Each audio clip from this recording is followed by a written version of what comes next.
Quels sont les documents à demander à ton locataire afin que tu sois certain qu'ils soient bien solvables? Yonapote, c'est Stan et avant de commencer cette vidéo, je te propose de télécharger les statuts de ta future foncière immobilière qui te permettront d'acheter, de louer en nu, en meublé, en courte durée tous tes prochains biens immobiliers. Le lien est en description, il suffit d'entrer ton nom et ton prénom, ton adresse mail et tu reçois automatiquement le lien avec le format PDF. Donc tu n'as plus qu'à après à personnaliser les statuts, ils sont à toi. Dans cette vidéo aujourd'hui, on va voir les documents à demander à ton locataire. Donc les premiers documents à demander systématiquement, ce sont les 2 derniers avis d'imposition. Pourquoi? Ça te permet en fait de vérifier que le locataire a bien des revenus qui sont réguliers et voilà, qu'il n'y a pas une année où il travaille, une année où il ne travaille pas, une année où c'est plus difficile, une année où ça va mieux. Ça permet réellement d'être sûr et certain qu'il a une solvabilité voilà, qui est linéaire dans le temps. Deuxième élément, ce sont les 3 derniers bulletins de salaire. En fait, c'est pour, ça va de pair en fait avec les avis d'imposition. Ça te permet réellement d'être sûr et certain qu'il est bien employé, qu'il est bien à temps plein et qu'il a bien tout simplement les revenus qu'il déclare avoir. Donc, tu peux vérifier avec l'avis d'imposition et vérifier que ce soit cohérent.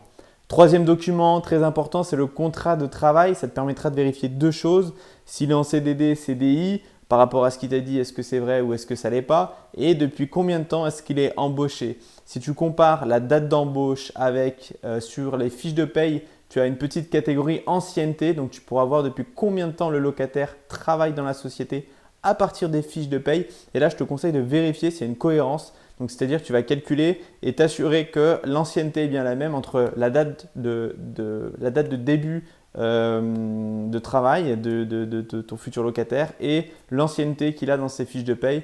Parfois, certains petits malins dupliquent des fiches de paye et du coup, l'ancienneté, elle ne correspond pas forcément à ce qui est écrit sur le contrat de travail. Ça te permet de voir que peut-être il n'est plus dans la société où il dit être. Donc, tu peux également vérifier ça en passant un coup de fil à l'employeur, en lui donnant nom et prénom et simplement en vérifiant avec lui que la personne travaille toujours bien dans la société. Et pour finir, derniers éléments, une photocopie des pièces d'identité des personnes qui seront dans l'appartement. Ça, c'est simplement pour s'assurer que voilà, il n'y aura pas 46 personnes et les personnes qui sont dedans, qu'elles aient bien aussi l'assurance habitation qui va avec. Car quand on est locataire d'un logement, on doit s'assurer. Et donc toi, après, tu devras justement regarder si le papier d'assurance correspond bien aux 2 personnes ou à la personne qui t'a donné sa pièce d'identité et qui est également sur le bail d'habitation.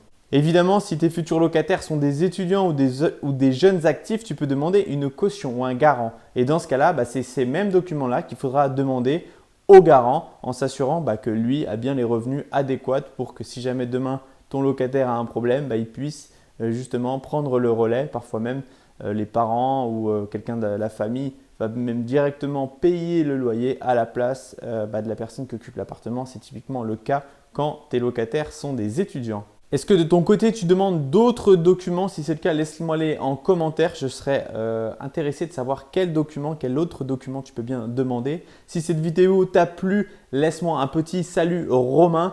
Et si tu penses qu'elle peut aider l'un de tes amis, n'hésite pas à la partager. Je te dis à très bientôt. Au revoir.